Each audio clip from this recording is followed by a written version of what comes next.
The Rockpile Report, the pettiest, hardest drinking Bills podcast.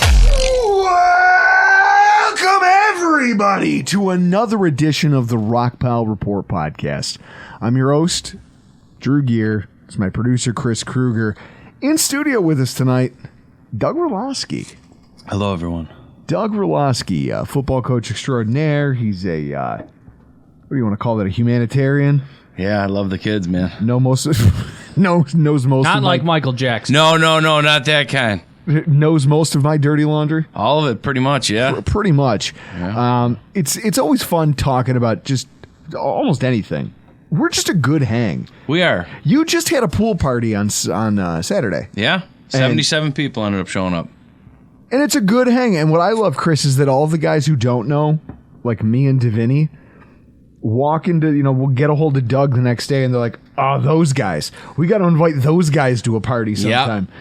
Yep. We're a good hang. I don't care what anybody says. No, and we didn't even get into the story about when you got locked into the subway with the homeless dude. Like, there's just an untapped amount of things that we can talk about, of things that we've all done. Okay, Chris, I don't know how much you know about this story. Never heard of it. I'll tell it once. So we're in D.C. We're leaving we've had a lot to drink over the course of a day, and Like now a Nationals game. We're in a Nationals game. Goes late. Extra innings with the Blue Jays. I think it ended in the 14th inning. And here's the first thing that pissed me off. I stormed out of the game because they stopped selling beer in the 7th inning, and we were here for an extra 7 innings. Right. This is ridiculous. Baseball stinks. So I'm like, screw this. I'm leaving. We left in the 11th inning.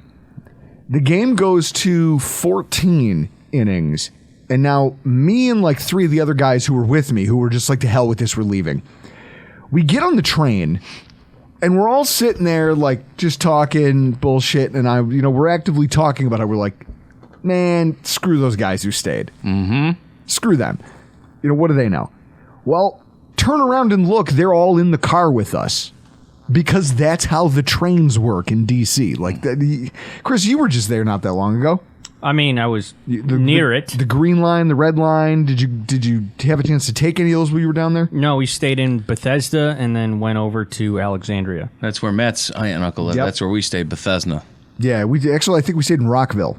Yeah, Rockville at the Hilton. This was this time. So we get on the train. We're headed back, and obviously because it's so late at night, there's not that many people. We get to the final stop. We are actually the last stop on the car. We sure are. And we look, and there's this guy who I'm not talking about like paper bag drinking on a stoop homeless, but he's like, homeless. This guy, you look at him, and it's like he's passed out. You don't sleep that comfortably on a train unless you do it pretty often. Yeah, he's 100% homeless. And he smells like the inside of a bottle of like E&J. And I don't know why, but for some reason I was like, guys, it'll be funny. One of you probably said it. And Chris, it's that thing where someone says something to me when I'm hammered and I just make it my own thought. Where I'm like, hey, guys, I had this awesome idea, but it's not actually mine. I just steal it because I'm a narcissist like that. I decided it was a good idea to get my picture taken from the outside of the train. I go, what'll look real cool in our photo album is me getting a picture with this homeless guy who's sleeping on the thing. Yeah. So they all leave the train. I'm inside the train. He stays to take his picture. They snap the photo, and the lights in the train shut off and all of the doors close. Because this is the final stop for the train, and it's powering down for the night. Uh-huh. And then the guy wakes up. Drew's locked in a subway car. Those lights with shut a off. homeless man. Chris, those lights shut off. His eyes popped open like someone rang the bell for the first round of 12. And the look on his face, I was like, oh no, I'm going to have to fight my way out of here. But I just want everyone to know, I want the picture to be clear. It's not pitch black. The emergency lights are above them throughout the whole train, those little like orange, yellowish ones. When you knew that you were alone with him and he woke up, you had that look just, here we go. Oh no. Here we go. This has to happen. It's me or him. And we're just sitting there. I don't even attempt to help you and open the door. I light a cigarette. I light a Parliament. And Matt's like, what are we going to do? I go, we're going to have a cigarette, and we're going to see how this plays out. We're going to watch real life bum fights. We're gonna. Drew's a big boy. He just ate. He's got liquid in his body. He's good to go. This homeless guy can't have any strength. What, has he had a corner of a hot dog today? Like, Drew's just going to overpower him. So I had to make sure that. Yeah, and what ended up, luckily there was other people with a little more sense than Doug who helped me force the train doors open real quick before that guy knew what was going on, and we beat feet out of there. Yeah, I thought for sure you definitely could have taken him though. Like that was a win for you all day. That was a mess. It was a mess. That was awesome. I'm just happy I'm here today to tell the story. So good, man. Although if someone had to come back and tell my parents, now figure at the time I had no girlfriend, no significant other, wasn't married. It would have been me. If Doug had to come home, Chris, and be the one to tell my parents, like, Drew died in Washington, D.C. this weekend, and everyone's like, oh my God, what happened? And he's got to be the one to be like, listen, we thought it was going to be funny. Yeah, that's exactly we really what I would thought have it was going to be funny. I would have been on your parents' porch just like that, just... Listen, we thought he could take the homeless guy. We didn't know the homeless guy had a knife. And he had, like, not a butter knife. He had, like, a Rambo knife. We didn't know he was packing a K-bar. It was an oversight on our part. We're really sorry. Drew's gone. I mean, you got 18 other sons. Everyone's going to be okay. You know what the funny thing is, though? Here's the worst part. My parents came to me in my early 20s about my reckless decision-making.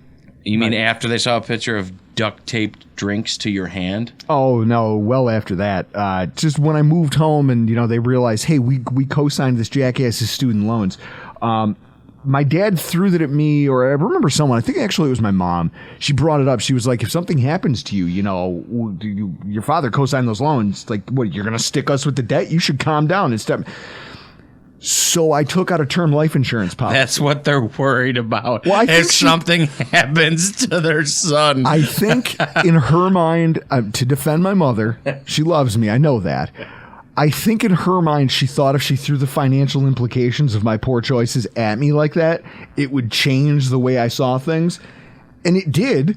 I just bought an insurance policy so that no one would get screwed over when I got stabbed by a homeless guy on a train in D.C. Do you think your mom and dad actually had a conversation one night in bed, like just sitting up when you were like 18, 19, be like, look, this fucker's going to die way before us, so how are we going to handle this? Like, do you think that the conversation actually happened? I think it did. I really do. I think at some point they're like, look, he's going to die young. I've had a lot of people, we need to know how to take care of this. I've had a lot of people look at me just apropos of nothing and say things. There was a guy, my friend Neil, who was friends with in college, who was he was their resident like wild man. And it's like 3:00. We're at some burger bar in Starkville, Mississippi. And I've been drinking whiskey for 3 days. I haven't taken my sunglasses off. Just wire to wire, boozing. And he looks at me. I said something, and he looked casually as I order a pitcher of beer for the table and a pitcher of beer for myself. And he just looked at me and goes, man, you get kicked out of a lot of places, I bet. And it's like, surprisingly, no. Why does everyone just assume that all these bad things happen to me? They should. You're a normal. You're a normal. That's why I love you. You're normally just loud talking and animated, but it gets tenfold when you're drunk, and it becomes like. But I used to just be the guy. It becomes aggressive. But I used to be the guy who could manage that just around the clock. You can't now. Not now. Now I'm old. I'm washed up. Are you kidding me? No, you're on your way out. We're done. No. We're finished. I'm in peak condition. I was Johnny Depp in Fear and Loathing in Las Vegas for whole years of my 20s. Like, I can't replicate that. You drank a lot of Max Ice. You drank a lot of Max Ice cans, bro. Chris. Pounders. Max Ice Pounders. Went to the gas station one time after a breakup. A lot. Grabbed like 18 of them. Because they were only $2.45. I know. You came back with Wilson Farms bags full of Max Ices. That's how you get over a breakup. Yeah, you 2 dozen chicken wings, 2 orders of chicken wings, like probably a dozen Max Ices, one of the worst hangovers of all time. That'll set you right. Hitting the heavy bag in the middle of the night. Hitting the heavy bag at 4:00 in the morning. No one wants to come down. Sweating out Max Ice and meat. No one wants to come down and stop me. No. See, I'm a more sophisticated man. Now look at me. I'm drinking out of what I now know because of Chris is a coupe. A coupe? That's the type of glass it is, Chris? And you are drinking out of a Nick and Nora, and I'm really upset that I know that. You know, I'm a little upset, Chris, that the video's not on and I can't see Drew on camera like this. Look, he's got the pinky out again. Yeah, every time I'm on, he has the pinky It's the only way to hold this damn thing. What do you want me to wrap it around the bottom like a... I mean, it's 2023, so be man-ish. Okay? Be man-ish. Next thing you know, I'm going to have a man bun and... tight. I'm going to come in here with skinny jeans on. Well, you already have man. You an already unironic scarf. you already have man boobs. So I had that man. I do too. Go right. Team Man Boobs. That's it, baby. So Doug, our wives are still First hot, of all, so Doug, take a sip of what you got in front of you. Let's see what Chris made for us tonight. There's no roofies in this, is there, Chris? no, Drew's already had that cocktail. Yeah, wasn't that before the Jets game?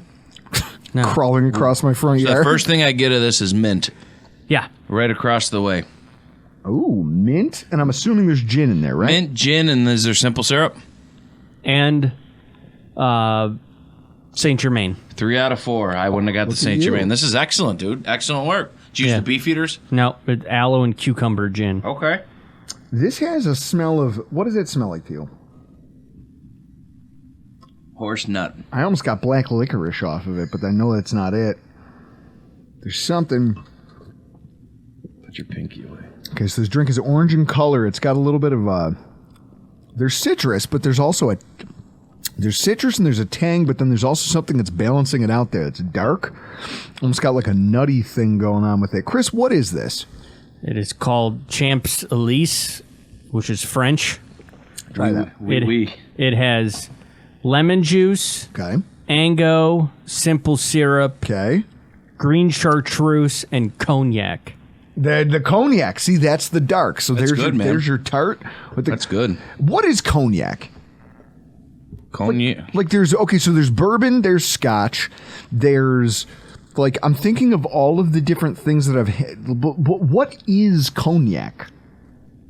All I know is it's an expensive type of brandy. It's an Okay, so it's expensive brandy. after dinner drink. Now, what I know, I've only had cognac once in my entire life outside of this, and it was the one liquor store that was open in North Collins. A guy used to own it that we lovingly referred to as Stinky. When he passed away, yeah, Stinky, the liquor store. I never knew his real name. When he passed away, a Russian guy bought it. Okay. And this, North Collins, you said? yeah, Oh, okay. Russian guy buys it. It's the only liquor store in town, so obviously everyone starts going there. And I go in there the one day, and I'm like just talking about how I'm looking for something for me and my buddies to drink by the pool. And because we had been swimming, I didn't bring my ID. And when I first walked in, he was like, it turns out this guy's sitting behind the counter just sucking down cognac all day.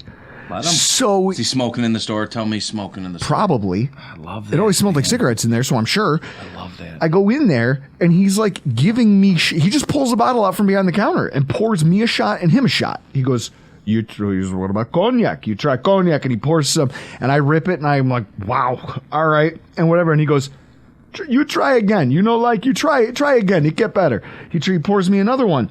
So then I'm looking, and I get to the thing. I pick out a bottle of, I remember it was Topaz tequila. It was like $12 a bottle. And I get to the register, and I'm like, I have cash, but I don't have my ID. And he goes, it's all right. I find out you lie. I have shotgun.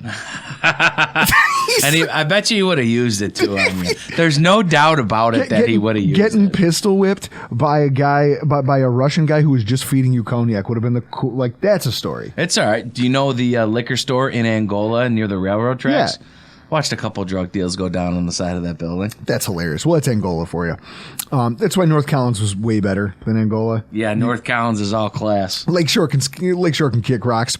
So all of these things about me, like I have all these stories. Doug has all these stories. Mm-hmm. But there's a guy in the Bills fan base, like if we're breaking down Bills news for the week, before we get to the crown jewel of conversation topics, the fucking real frustrating one, let's start with on a light note, Chris. Can you imagine the story that Jason Gunther from West Seneca has now? First of all, you don't like Atlanta. No. The Atlanta airport, are you a fan? No. It's the worst airport in the world besides Philadelphia. It's the worst airport. I hate it. I hate how it's set up. It's huge. I hate it. So imagine being in the airport and finding out that the only flight leaving that day to Buffalo has been canceled. Ugh. And you start making small talk with the other Buffalonians who are obviously stranded, and you realize one of them is fucking Sean McDermott. And then Sean McDermott pulls you aside and is just like, before these other guys figure it out, I got a plan. And you're just like, Chris, it doesn't matter what it is at that point you're in, aren't you? Yeah. If Sean McDermott looks at you and goes, he's a leader of men. I've got an idea. Follow me. Oh, okay. I don't care where we're going. No, because at that point, like me personally, if I was him and I wanted to fly to Pittsburgh with the coach and then drive back home, I'm going to be ripped. So I'm just going to go, let's go. I don't care if he wanted to Home Alone this thing and find a rider van with a polka band in it. I'm fucking going. We're doing this. What is it? Gus Zielinski? Yeah. The polka king of the Midwest. Polka. John Candy. Good dude, man. In the yellow coat. In the yellow and red coat. Remember that thing? I wonder if they sell those. You got to be able to find that on eBay or Amazon or Etsy, something like that. So here's the question. What would you talk about for 3 hours home from Pittsburgh with Sean McDermott? You know what? I'm sure because all he gets... Think about this. Think about every single day for that man. Whether it's the media, just whatever. It's football, football, football, football. I'd probably talk about something else. Like what? I'd probably ask him, be like, so what's your family doing right now? What's your wife and kids doing right now? I'd be like... You don't think you'd come across like a creep? Absolutely not. I think you get personal with him. The guy talks football 24/7. Wouldn't you be like, well, you've been in Buffalo now a while. What else besides football? Like, what do you like about us? I've been here my whole life. I've lived in the city of Buffalo. I was born in the city of Buffalo. I went in the South Towns for high school. We lived in South Buffalo together. Now we live in West Seneca. So we've been all over. That's what I probably would ask him about. Be like, does your family really like it here? And like what else do you like to do? Like, I know he golfs. Which one of these athlete jerk-offs doesn't golf? I don't golf, and I don't golf. I'm a pure athlete, and I don't golf. I don't golf. Here's the not golfing. Golfing. That's it. Golfing can also kick rocks. Golfing and baseball. Listen, I see. This is why I think that we get along so well, and when we die of old age, we'll still be friends until that day because of this. I'm maybe one of the few. I hate golf. Now maybe it's because I play it once every 3 years, and I'm horrible at it. And I know that's a game that you have to actually practice and do and maybe take a lesson if you want to get better. I don't want to do any of that. I don't want to go sit in the sun and hit a ball and walk. What? I don't want to do any of that. See, now, as long as you keep a cocktail in my hand, I can do anything. But know that, like, the only golfing I do is scrambles. And that's because if I quit after hole 8 and I just stop swinging the clubs and keep mixing drinks in the cart, no one's going to fight me on it. They're just going to let me do that. And think about yourself. The more you drink, you're just going to get madder and madder at yourself. Actually, I don't. I care less because I already cared nothing about golf. I've hit all of my balls into the trees. Like, literally, I took a tee shot and they were like, no, go again. Yeah. I wasted 5 balls on one tee, all in the woods. And they're like, okay, we just go find them. Nah. Right. And then I ran out of balls by like my 6th or 7th hole. And I was like, all right, guys. They go, oh, well, if you want to borrow one. I go, nah, don't do that. Nah, I'm good. Nah, I'm good. I've quit before on like T11. I've quit before, be like, hey, Doug, it's your turn. Nah, man, I'm going to sit in the cart. I'll watch you guys. I got this pack of smokes. I'm okay. Now, Chris, you have one of the worst personalities of anybody I know. And you don't know how to communicate with other human beings. What would you say to Sean McDermott if you're on a 3-hour car ride? Like, what would you two talk about? Or would you politics? You know what? I'd go right to politics. You'd be like, hey, I know this guy Ben Shapiro. You ever heard of him? Chris, I could see you being like this. I could see you sitting there chewing a big wad of gum, be like, so do you like LaBouche? How many LaBouche songs do you like? Huh? And not Coach McDermott. You're like, hey, Sean, what do you like to listen to? What do you like to do, man? What do you like to do? My fear would be is that I would start talking so much that I would exhaust all the normal, like you said, like, do your family like it here, blah, blah, blah, blah, blah. The normal human being conversations. But the problem is I would exhaust those pretty quickly. And pretty soon it would turn into that rabbit hole of like, listen, we've been friends for 25 minutes. You been to the Sundowner yet? No, it's like, listen. You've been there. You've been across the border. It's like, listen, you're a multimillionaire. Don't tell me that there isn't a real like version of surviving the game out there. Come on, like you've done this before, right? Like you've at least been invited. Someone's approached you to be like, hey, you want to go to an island and hunt a guy? Right. You're a multimillionaire. Obviously, that's what happens. Have you been invited to one of those mansion parties in Los Angeles? Come on, tell us. The eyes wide shut parties. Come on, tell us. You have money. Obviously, you've done this, and he's going to be looking at me like, Holy fuck. He'll just duck and roll. Right. And you know what I can see you doing? Side of the 90. I can see you doing, be like, listen, man, you're not crazy. I've picked up things at Tim Hortons drive-thrus at 3 o'clock in the morning, coach. I am not a proud man. Your secret is safe with me. I'm a vault. All right. Sean, listen, vault. man, I am loyal, and I'll tell you the best places in Western New York to get wings. All right. That's what I'm telling you. And some of the places are going to be like Avenue Pub, 911 Tavern. You know what I mean? We're just going to have a good old time here. But yeah, I'm not proud. You know what would be fun to ask McDermott in the car? Can you rank from 1 being the worst and 10 also being the worst, who sucks the most among Buffalo media? Ooh. And get that ranking. I just remember when Brandon Beane was joking, not even joking, because they were like, well, what about articles saying this, and this, and this? And Brandon Beane was like, he kind of laughed and said, well, you know, that those things are fun. You know, I look at them once in a while when I'm in the bathroom, you know. He goes, but ultimately, I don't let any of that. Like, none of that's real. Well, I think it's got to be. Remember, he's come from. Let me get this correct: Philadelphia and Carolina. Correct. Yep. It's Philly, Carolina, Buffalo. Those are the 3 organizations he's been with. Mm-hmm. So I'm sure it's got to be different for him and Bean.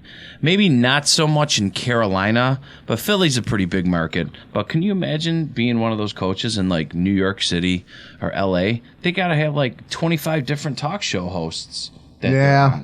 You know what I mean? I don't even think Sean McDermott does radio spots outside of the season. Yeah, I'm pretty. I know. What is he on GR? Is he on GR in the morning? One for like an hour. Because I know they have him on. Even. I think they have him on and Granado from the Sabres during the week. Yeah. I think they do it once or twice a week.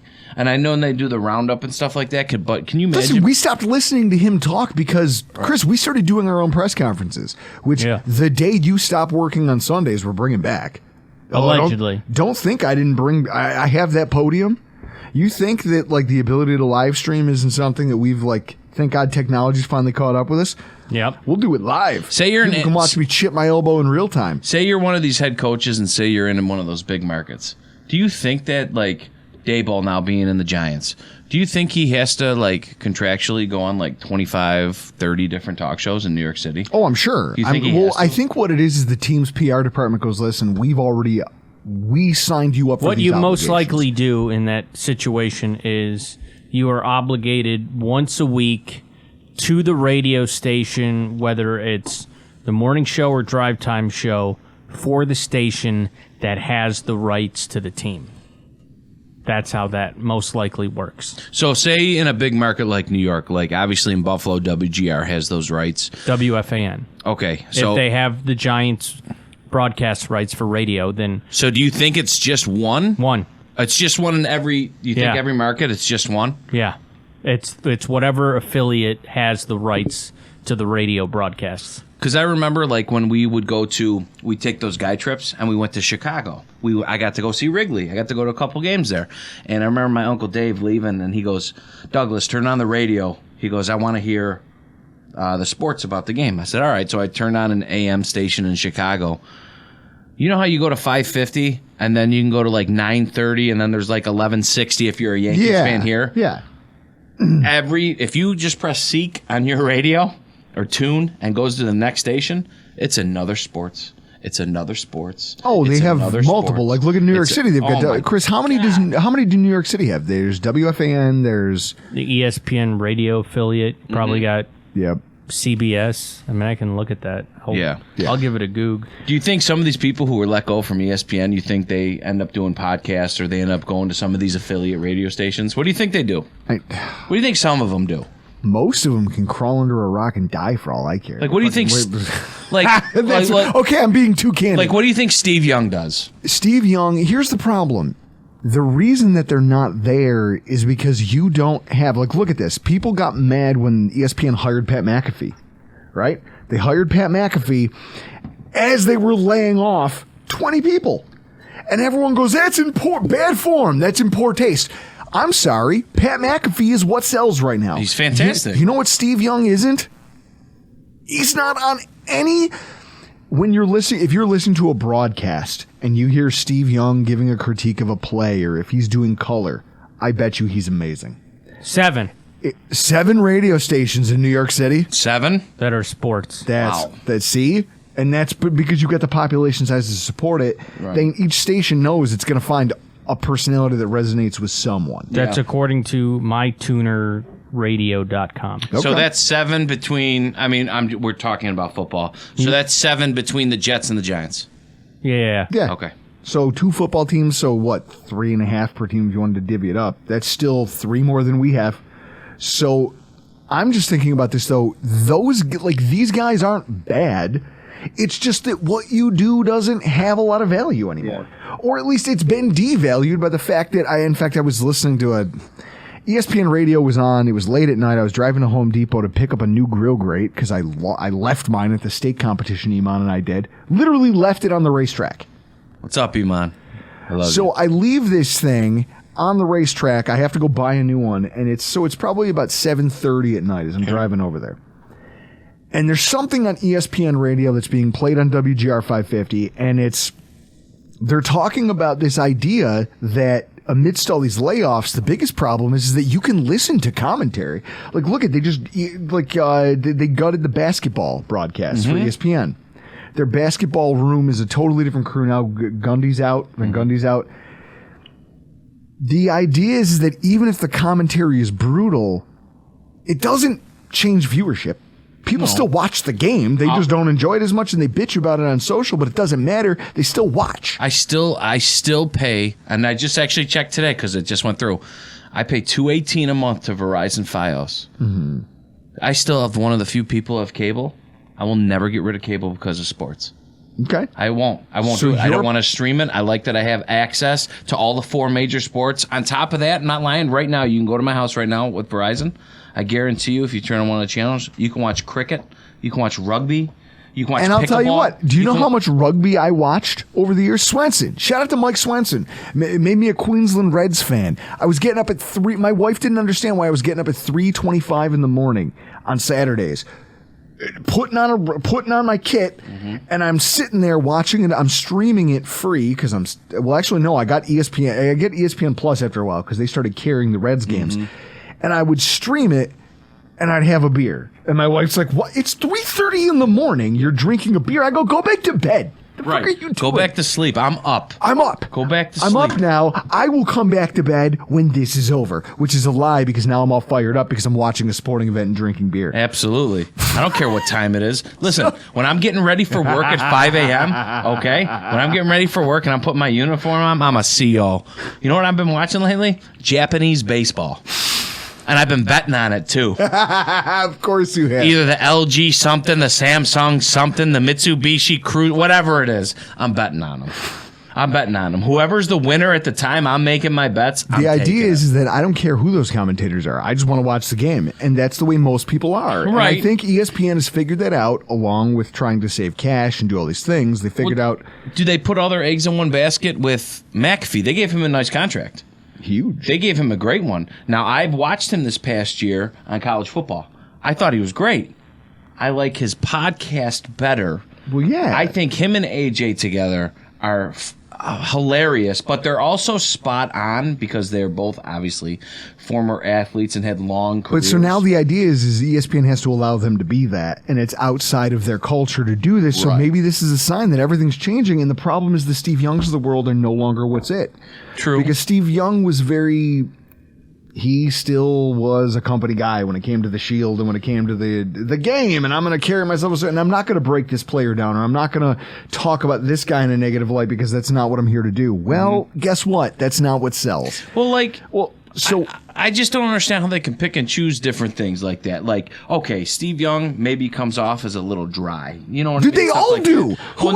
Who else? There's a million other guys. Okay, I'll give you the Look exact at the same layoff person. list. I won't miss a single one of them. McFarland, in my opinion, is terrible. He's terrible, but he's hilarious. Terrible. Chris, the Booger Mobile. Remember the Pope Mobile?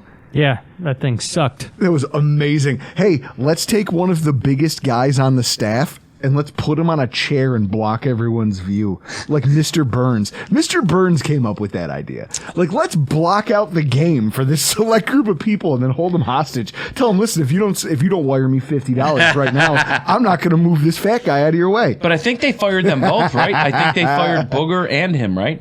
I know they got rid of Keyshawn. You know what I mean? Goodbye. See, this is what I mean, though. You're talking about a bunch of people who have I listen to that nonsense. I'm glad it's gone. But that Max Kellerman, that dude's been shit on. He has been. Yes. That dude has been shit on. Are you a Max Kellerman guy? I mean, I don't have a specific opinion on him. I don't mind him at all.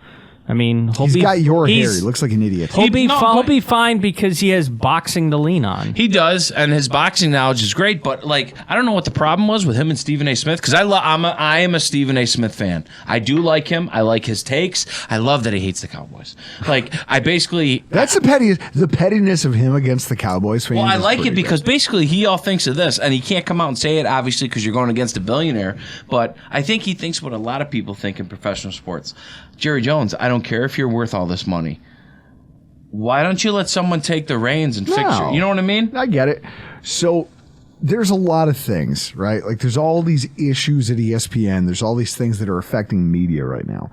It's why podcasting is timely. Like all these guys are going to go do their own podcasts because they can talk about shit in real time. Things that are happening the day that you're airing the day it happens, you can go talk about it. Mm-hmm. You don't have to wait for some suit to tell you when you're allowed to take a time slot and go talk about a topic that you're passionate about or that matters. Like kind of the crown jewel of tonight's conversation. Here we are, we're all sitting around. I have my first cup of coffee of the day. I settle into my desk. I'm doing my work. My phone starts buzzing, and then it buzzes again, and then it buzzes a fifth time, and I go, what the fuck? And I think it's this, like, I'm looking through I'm like, it's early. What is happening? And it's people freaking out, messaging me about the fact that Nyheim Hines is done for the season. That sucks, man. Like, and did you? So we get to come on this podcast and talk about it the day it happens, which I absolutely love, which is timely, and that's the freedom you get when you're not on the corporate tit. Mm-hmm. No, you don't have a salary, but you get freedom to do whatever you want when you want to. You can respond to things in real time, and that maybe makes you better. Maybe it makes you more valuable. Maybe you find another type of value out of that. Well, I'll speak for myself. I don't speak for anyone else because everyone's so different, which is great. You get different opinions. I like the podcast better personally because I just want someone to be real. Yeah. When you're getting into a debate, or let's say Chris is getting into a debate. Chris, how many people came on sports radio? Here's a better way to frame what you're about to ask. I love you. I love you. So, Chris, when you were working in morning radio and the morning show would do interviews, first of all, how many of them seemed genuine, like authentic versus prepped, kind of canned responses, typical kind of, you know what I mean? You know what I'm talking about. It's the podcast vibe versus what radio has been for years.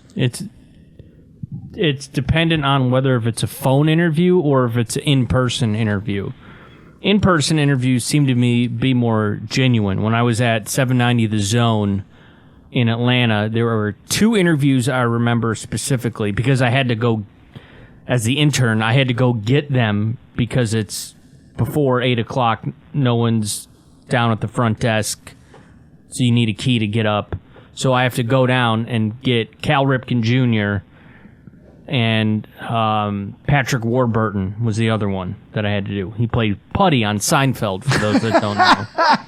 So those interviews... The 8-Ball says yes. Those were more genuine interviews than like a phone interview. Because like sitting in the control room when a phone interview ends, the producer is waiting has his hand on the phone and the button for the host to send off the guest so he can grab the call and then thank the guy again. And the host is just like rolls off like on to the next. Yeah, thing. Like on the next. Okay, cool. We just interviewed Matt Ryan. Whoop-de-doo. On to the next one. Now, see though, it's cool though because like okay, so I'm not around that. You've lived that life. So like I could just hear it in their voice. And this is the first time I'm sitting at work. Okay, I'm on a 3 to 11 shift at work, so I'm listening to Show Up in the Bulldog after 3 o'clock. And this is when the Bills really started getting these primetime games, like a year and a half ago, 2 years ago. And they had Al Michaels on. You could hear, and I can't see anything. I'm just listening on AM radio, sitting in a van. And you could hear the excitement in both of their voices. It would be like you two sitting here, and you get to talk to Al Michaels. You know what I mean? And he just talked, like, you could hear their excitement, like, oh my God, I can't believe we're talking to someone like that. But now here's the thing. The only thing I want to talk to Al Michaels about are podcast topics that can't be on radio. I want to talk about, all I want to know from him is what was working with John Madden like? How fucking crazy was that? Mm-hmm. Like, the time he got to mustard on his tie and brought it up in the middle of a broadcast, and Al Michaels just had this look in his face like, am I on drugs? What's happening? Am I being punked? He looked at the camera like, what? Mm-hmm. What is this? I'm a professional broadcaster. And so all of that is to say they will be fine, because podcasting really is where they're going to go shine or fail. The media, and it's open to everybody. The name alone will get them. It'll get them time. That's true. Now, that's true. We have to talk about Hines. Nyheim Hines gets hit by a fucking jet ski. Minding his own business. Now, this is what I want to start with this, because there's a lot of people out there who haven't heard that aspect of it yet, or don't know about it, or didn't realize that was part of the impact. And it is a torn ACL, they said. Tom Pelissero, I believe, did confirm that it is. It is left ACL. It is ACL. So imagine, like, because someone I saw someone on social media. Does that headline start Florida man? Florida man hits gentleman hits jet ski. Hits NFL running back with jet ski. What bad luck. So now here's what I was going to say. I've seen some hot takery. They go, jet ski, oh, fucking, this is why you shouldn't be fucking. Do you realize that, first of all, I get it. Jet skis, not the safest thing in the world. Any water sports. What do you mean I own one? Look at this. Yeah, I know. I'm safe. I know. You're the guy. You're the guy I'm worried about. So, but here's the thing. It's no different than you walking across the Wegmans parking lot and some geriatric with the sun in her eyes just plows into you with her at 15 miles an hour. In their Chevy Cruze. Funny story. I got hit by a Dodge Neon once, doing like 3.5, 4 miles an hour. What color was it? It was like one of the like shitty gold color. With rust on it somewhere? Yeah. I love it. And I dented the whole hood in. Yeah. What do you think? Some Mercedes is going to hit you, Drew? You got old Nissan written all over you. He was trying to cut through the parking lot and just like got under me a little bit. And it was like, boom! And fell onto the car. But at the time, I was still in my prime. I was like 335 pounds. And just, it's a Neon. Like, I crushed that Dodge dude's hood. Neon. I just demolished that guy's hood. I believe it. It was one of the funniest things in the world. I believe it. Other than, like, once the shock of someone just hit me with a vehicle wore off, you're like... Were you mad? It was more shock. And then when I saw the guy's car and I realized how apologetic he was, I was like, I think he got the worst of this one. See, as soon as you again, now how I've known you for so long, but as soon as, like, you say that to me, you know what I think of instantly? Is when Jonah Hill gets hit in Superbad when he's in the parking lot and that dude backs into him. So, yeah. So, this is the thing. It's no different than you walking across the parking lot in Wegmans and just getting hit by somebody. It's a shitty break for him. It's a bad break. It's a terrible break for him. Terrible when you consider that he just renegotiated his contract. It's terrible. Changed it into a 1-year deal, lessened the guaranteed money, made everything team friendly, and then this happens. You figure he's how old? I mean, Chris, can you pull up some of the charts for me? Because we have a lot to go over. First of all, I'm going to need the Our Lads chart, and I'm going to need the free agent market picture. Spotrac, it's all there in the notes. Just go to the free agent tracker and filter it for me. So, Doug, here's what I'm looking at now. Obviously, there's a human element to the game. I feel really bad for Hines. Terrible. Because this team traded for you, right? Like, they traded for you because they wanted you. And then said, hey, we still want you. You just need to take less money. Mm-hmm. But we have a plan for you. Brandon Beane says, we think he can be a bigger part of the offense. We're excited about what this can be. And what? He's only 26 years old. So this is the thing. He's not ancient. It's a bad break. Terrible. At the same time, it is. Think about all the people who get killed. I know. Chris, free agent tracker. Hit that up. Yep. And then filter it for available running backs. So here's the thing. He will have a future. The question is, how long does it take? Where does it happen? I feel bad that he has to answer those questions. I'm hoping that the team does the right thing. Right? Like, I get it. There's parts of his guaranteed money they could withhold. For cap purposes, they could void certain things in order to. But considering he's a guy that they didn't. Considering he's a guy that they wanted to bring back and worked with him and his agent to bring back, I assume there'll be a little bit of goodwill there. I mean, I think there should be, but I mean, on the other hand, it's too, a business. Yeah, 100%. I mean, does it suck? Yeah, it sucks. You want to see these guys make their money, you know what I mean? Of course it does, but so with that in mind, then the question immediately, so as we kind of walk away from this idea of listen, as a person, I feel bad for Nyheim Hines. Yeah, it sucks. Also, as the fan, I look at it and go, what does my football team do here? Now, Chris, if you want to go ahead and hit me with that depth chart. In-house options, when you think about who makes sense as a returner, obviously I've already heard a lot of people talk about Hardy. Mm-hmm. But you don't pay $8 million a season for a kick returner. No, especially when they've adjusted these rules every other year. No, to devalue that position. Yeah, absolutely not. No. Chris, do you recall, and this is the one thing I keep saying for everybody who goes, well, Hardy can just slot in there. Do you guys recall when it wasn't working out in 2021 with Isaiah McKenzie being our kick returner?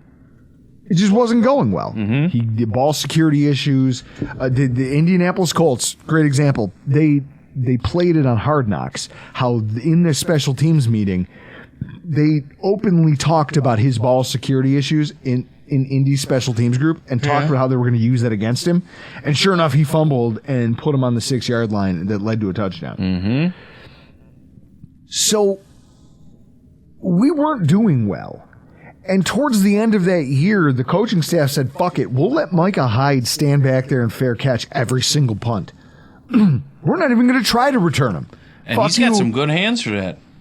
He's got ball security for that. And this is the thing. So I think when people just assume they'll slot Hardy in there, you've now, not only do you know your coach sometimes doesn't give a shit, also, for as much as he cares about special teams, also they've further devalued what a kick returner is. Mm-hmm. Realistically, a punt returner this day and age is more valuable than a kick returner. Yeah. Is that where you want your $8 million investment being placed? No, absolutely Or not. is he just seeing snaps there as a placeholder with the directive of, hey, take it if you can, but also, just feel free to fair catch whenever, because it doesn't matter. I don't care if you're at the varsity level like I was at, if you're coaching whatever college level you want, or the NFL. If I would assume that if you're a special teams coach, even the head coach, that whoever's returning a kickoff or a punt, in my head, the more important thing than a big play is ball security. Just get the ball. Get me the ball, put it in Josh Allen's hands. Yes. That's what he gets paid all that fucking money for. If you return it for a big return or a touchdown, cherry on top. It is. You secure that punt when they're in your face. That's why I like when Hyde does it. It's ball security. Hyde goes, listen, I'll stand here. I don't give a fuck. I'm going to fair catch everything. You're never going to drop it. I'll never forget this because I go back after we go to the games. I go back and I'll watch the game. And there was one. It was the night game that Miami was here. Okay. When we lost the lead in the third quarter and we ended up winning. There was a punt that Miami did. It hit Hines' face mask, and he still controlled the ball. Yep. When I saw that, I watched the play 4 times. When I saw him do that, and I even did the slow-mo, it hit his mask on the 18-yard line, and he still brought it in. That's what I want. Yep. I don't care that he could return it another 80 yards almost for a touchdown. I don't care about that.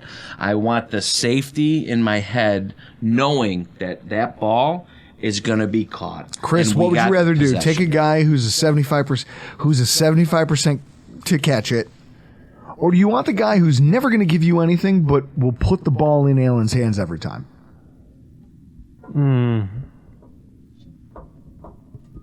I don't want the ball in Allen's hands. Yeah, you want the ball in Allen's hands because that's what we're all fucking doing here. Right. That's what we're doing here. If we were the 2000 Ravens, maybe I'd go the other way. And I'd want to get yards wherever I could. Yeah, that's fair. So with that in mind, you take a look at what we have in-house to fill this beyond Deontay Hardy. Because I don't like that idea. I think that you paid him to be a part of the offense. And everyone goes, well, he can do both. Sean McDermott has gone on record and said he doesn't like doing that. Yeah. Because he goes, then if we suffer an injury at kick returner, now we're injured in 2 spots. And that's 2 things I have to shuffle and figure out. He likes a guy who does a job. If anything, I think if there's a guy on the roster that benefits the most, it's Khalil Shakir. And it sucks that it happens that way, but also that's how Tiki Barber got his start. Tiki Barber was only allowed to play. Mm-hmm. What was it, Pip? Mm-hmm. Dude got hurt. Yeah. And no, who was the running back that went down for the Giants? And then Tiki Barber was allowed to start. Had such a good start, they gave him another one, and all of a sudden he had. It wasn't Ron Dane. I was just gonna go Ron Dane. Ron Dane. What is Ron Dane doing right now? What kind of restaurant does Ron Dane own right now? Can I hold on, Chris? You got to look this up. Selling insurance. Some place in the country, is there a Ron Dane burger? There's Ron Dane chicken and waffle. Oh, dude. Where is Ron Dane? God, I hope. Marketing and communications manager. Bang! I was like, he's a. It went back to the University of Wisconsin. Look at him working for the university. Wow. All right. Wow. Good for you. Good for you. See, they had Phil Hansen on. I remember this is a couple years back. They had Phil Hansen on GR, and they were asking him questions if he still hangs out with anyone. Who's the most successful person that they've talked to, like an ex-teammate of theirs? You know who he said? Ted Washington. He said Ted Washington owns doesn't he own 30 franchises? Popeyes. Yep. He owns a crap ton of Popeye's chickens, and what's Phil funny? Hansen's he goes, look at him. So if you guys listen to our training camp kickoff show, we'll talk to Reed Ferguson. It's going to come up during the interview. It turns out that he and the fullback there, damn it, I can't think of his name. It's right there. Reggie Gilliam have been trying to get the rights to open a Raising Cane's here in Buffalo. Oh. And he goes, you have no idea how difficult this is. He goes, we're 2 guys with a lot of cash. We'd like to open a fast food restaurant. And he goes, this has been a process. Yeah. My sister, you know. Chris, how excited on a scale 1 to 10 if Reed and Reggie Gilliam opened a Raising Cane's here in Buffalo? I mean, who do you think is going to be the general manager? Drew Gear. How Chris, I've never had it. How is it? It's good. How's that sauce? For me, when it goes to chicken restaurants, fast food chicken restaurants, Chick-fil-A is obviously one. Number 2 for me is Zaxby's. Okay. And then I would put Raising Cane's third. Okay. Now, is it just their fingers? Or see, when I judge fried chicken... It's only fingers. That's all you can get. That's it. Do they have a sandwich? No. They only have 3 things on the menu. Oh, okay. It's just chicken fingers. So the idea of... this idea, right, that Khalil Shakir's path to the roster just got easier. Mm-hmm. The Bills signed Darrington Evans today at wide receiver. Great. Chris, can you Google it? Does Darrington Evans have any kick return experience? Who is this? Darrington Evans. Darrynton Evans. I think I spelled that right. Just give it a Goog. Separate tab. Let me know what you find. Has he ever taken any kick returns? The reason I ask is because a part of me wonders if the reason... Okay, here we go. Pro Football Reference. What do we got? Okay, go down. Hang on. Rushing and receiving. Yeah, he's a return specialist. Okay, so he was drafted to be a running back and return specialist. So, okay, kick and punt returns. There we go. He had 2020 and 2021. He had 9 kick returns in 2020 and 1 kick return in 2021. No punt. He has no punt return experience. He has 10 career kick returns. So for everyone who goes, oh, he has 10 more than me. Well, that's not. He has 10 more than me. How can you have return specialist in your title and you have 10? You don't have a touchdown. Your longest return in your career is 31 yards. Okay? I watched a New England Patriot lineman return it for 60-something yards. You remember that? You remember that when he was, what was it, versus Green Bay? It was one of the greatest. They called it one of the, like, fat guys scooping runs. And he almost scored the touchdown and then got cut down like 6 yards short. You cannot be a return specialist when you have 10 more returns than me. You can't. You can't. I'm sorry, you can't. So this is my thought. I think that the signing of Darrington Evans was more of a knee-jerk reaction to we need a body in the depth chart to take up those lower or whatever. This isn't, and maybe they'll give him some run. But clearly, he's not a shoo-in to be your return specialist. There is zero chance that dude who they just signed. So then, Chris, if you go back and you look at the rest of the roster, there is nobody else. Like, they talk about Cook. Like, if you look at ourlads.com, they have Cook listed as one of the backups. No, you have Shakir and Hyde. In a perfect world, you don't want Cook anywhere near that job. Now, some of that's on Cook. Cook has to prove he can do that.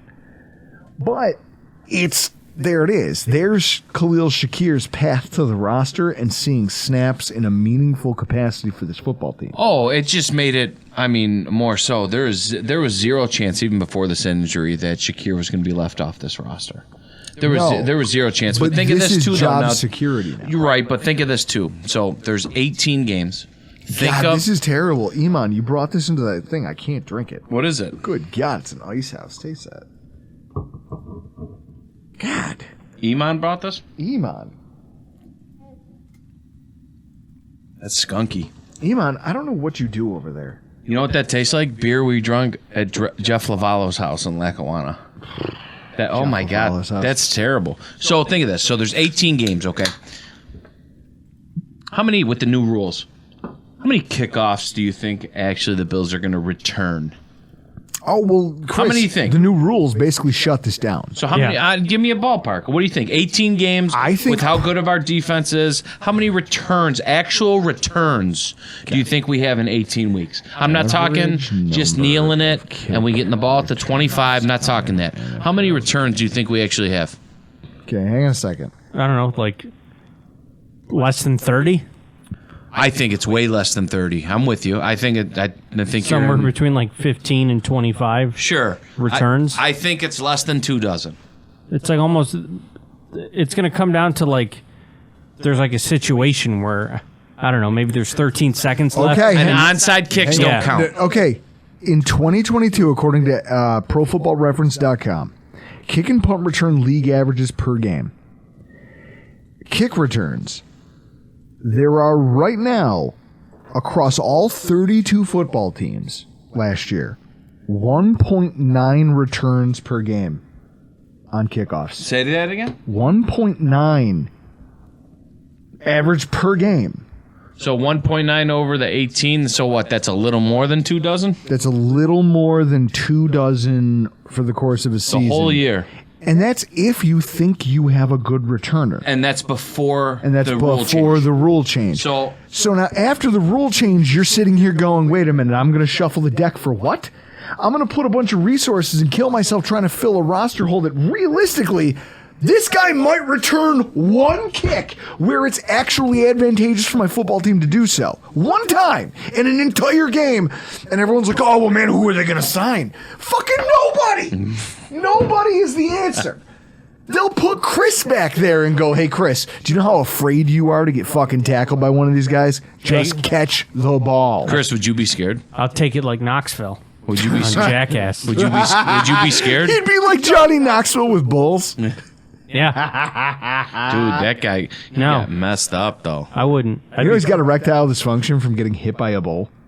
He is. Well, yeah, it's 2023. Take a pill. He said, he goes, even with the pills, like, sometimes it just doesn't work. Like, the doctor said it's not, he goes, it's not even a chemical imbalance. There's just nothing they can do. They were like, your body's just taking so much punishment. Some of your stuff just doesn't work. I can't believe you brought that up. This is the second time in a week I've had to have this conversation. So one of my buddies goes like this to me. He goes, no. He goes like this. He goes, because we're what? I'm 37. You're 37 or 38? 38. Okay. So he goes to me, comes. And that guy's 39 tomorrow. So Chris, this guy comes up to me who I work with, and he goes, "Can I ask you a question?" I go, "Yeah." He goes, "Your shit still work?" I'm like, "Yeah." He goes, "What are you gonna do when it doesn't?" I go, "Not freak out." Because we're in the 21st century, and I'll fucking call my doctor and say, hey, guess what? I'm 48 now. Blue pill. Like, why do you freak out about that stuff? I don't know. I never would freak out about that in my life. Listen, I don't care about anything. Would you ever freak out about that? No. Instead, what I would do is I'd just be like, well... Oh, my favorite's these ads where they're like, well, it's hard to talk to a doctor about this. So no, it ain't. Go on an app. Be like, do you know the uncomfortable conversations I've had with my doctor? I approach him with stuff where he goes, Jesus, stop talking to me. Yeah. It would be great if Blue Chew could sponsor this show. That would be fantastic. Listen, you don't have this problem, Chris. You're a normal-sized human being. Mm-hmm. I am overweight. I have my doctor. She comes in. She goes, this is exactly what she does. She goes like this with my file. She goes, well, I want to yell at you. I go, I hear want in there and a butt coming on. She goes, your triglycerides levels are good. Your cholesterol is good. Your blood pressure is good. I go, so basically, she goes, you don't need a CPAPs machine. Naps with CPAPs. I go, Chris, I he's know. What's his face? Got good genes, he's baby. Bert Kreischer. Yeah. Yes. He's a less successful Bert Kreischer. So when you look at the kick return, less successful. So when you look at the averages, they're gonna skew. I hope you get AIDS one day. It might already have happened. Thanks for sharing a drink with me. So they literally are going to decrease in number, the kick returns. Mm-hmm. And the punt returns, realistically, to your point, all you want is ball security in a punt return. Because all I'm trying to do is I'm not looking for punt return touchdowns. What I'm looking for is to get the ball in my quarterback's hands safely. Right. If you can make a little bit of hay, great. If not, just get the ball. Mm-hmm. We have guys who can do that. Realistically, there are no big moves coming. Right. There aren't. That's why Darrington Evans is the signing. Like, that's it. Because, Chris, if you go ahead and pull up what's left out there on the running back market. Not many of them do the returning. Look at this. Who are you bringing in? Everyone goes, well, we got to replace what we lost. No, you don't. No, you don't. You were the second best offense in football in terms of scoring points. I mean, what? If you had to pick off of that list that's in front of us, I mean... Well, first of all, who's playing for the money we can offer? Tywan Jones. Oh, okay, great. You want to bring him back again? I don't think J.D. McKissick's ever coming here after what he did last I think he burned that bridge. You know what I mean? Kareem Hunt, I guess, but also, Chris, click his market value thing there on Spotrac. Let's just which one? For Kareem Hunt. Just out of curiosity. But I like that. No. Go back. If you go back, kick back a notch. Okay, on the right-hand side, it says market value. Click that. $7 million. No way. There's zero chance. Listen, you said it perfectly. You said that the role has been reduced. Now, that's by the league's decision, by the new rules. So why would you invest in that? I'll tell you this right now, and I hate it because I actually like him. You know what I mean? I don't dislike him at all. We will never see Nyheim Hines in a Buffalo Bills jersey again. It's probably fair. I feel bad. And that's crappy. I feel bad. Terrible. But the reality is that what you do well has been grossly devalued, and then you have this injury. I hope that things are better. I hope the team does give him a second look. I hope things go better. I'm not worried at all about what we do at this position because, A, if they just want someone who's fast and who they're trying to groom and they want a body who they don't have to pay a ton of money, they already have a Khalil Shakir. Right. You don't need to plug Deontay Hardy into that role. You have a guy who can fair catch most balls. And then when he feels like he has a lane, can take off and run because he's got legit 4.4 speed. Mm-hmm. Good, great, wonderful. Do that for me with Khalil Shakir. Mm-hmm. Because to your point, he's not getting cut anyway. No. So with that in mind, all of this is just, like, it sucks for the players involved because I guarantee you the guys in that special teams locker room are going to miss him. Oh, sure. Hines Absolutely. is even though he's only 26, he's a veteran presence because he's been in the NFL for so long. He's done the special teams role for so long. In that special teams room, he's valued. Right. We're going to be talking to Reed Ferguson about that. It's just one of those dynamics where there's a guy who can do the job and he's already getting paid. And you already want him active on game days. And you paid Deontay Hardy to be your slot receiver because you didn't think Shakir was ready to step into that role. That doesn't mean he won't ever, but you still didn't think he could. So don't you want to get something for your money? I think you do, but on the other hand, kick return capacity. But on the other hand, too, like if I'm not thinking about the upside or his shortcomings of Shakir. I'm giving this offense as many weapons as I can. As many different options as I can. Sure. And no one in any sport, I got too many goal scorers. I got too many good three-point shooters. I got too many good defenders. Chris, no one's ever said that in any of the 4 major sports. No one's ever said that. The Toronto Maple Leafs, aren't they the team that said, hey, I can never have too many goal scorers? They're like, you need some guys with grit. You need some defensemen. They were like, fuck it. No, what I need is guys who can each get 60 points. No, I'm going to give up a first-round pick for McCabe and bring him in for Chicago. That's how we're going to win the cup. Fuck Toronto. I could say that. They suck. Chris, isn't the dynamic kind of the same? Yeah, it is. So with that in mind, I think we are going to be fine. It's terrible for the human being. The Buffalo Bills are going to be fine. I love the fact that other fan bases are chirping on social media about how, see, the Bills' time is over. Bills' time is over? What? What have you done? Right. It's like those ESPN analysts. Nope, they didn't. Not one of them picked the Bills. I know. I love it. Good. I love it. Good. Whatever. You know who that resonates with? Sir Claps-a-Lot. Can you imagine if that had aired, Chris? If that had aired, and then you were driving him home for 3 hours in a car? Mm-hmm. Dude, you couldn't get him fired up over that? Just innocuously mention it, be like, so Sean, I guess you guys are going to finish in the basement of the AFC. Right. That's what I heard on ESPN. And just watch the way he reacted. Now there's no microphones. That's what I would have said. Okay. Now, all right. Well, now you know me. So like this. So I'd be in McDermott's truck, right? This is someone like me, and I'm trying to be civil, everything like that. But you know me. I don't care how you put your pants on. We're all the same. I don't care. I don't get intimidated by people's power. I don't care. After I get to know him and stuff like that, I'm going to look at him after I roll down the window and crack a smoke in his rented truck. I'm going to look at him and be like, 13 seconds, huh? Come on, bro. Really? What happened? I'm going to break his balls. We got nothing. Because he's a guy. Come on. You are an alpha male leading alpha males. You can get your balls broke. So I'm going to do it big. 13 seconds, bro. Chris, nothing would be funnier if the actual story that played in the news after that, like if it was Doug instead of Jake Gunther, they go, hey, West Seneca Cheektowaga man beat up by Sean McDermott on the side of the 90. Sean McDermott just pulls over and boxes his ears. Sean McDermott handcuffed with lit Parliament in mouth. It's a picture of him getting put in the back of the car. He's like, I'm not sorry for what I did to that fat guy. Doug, I love you.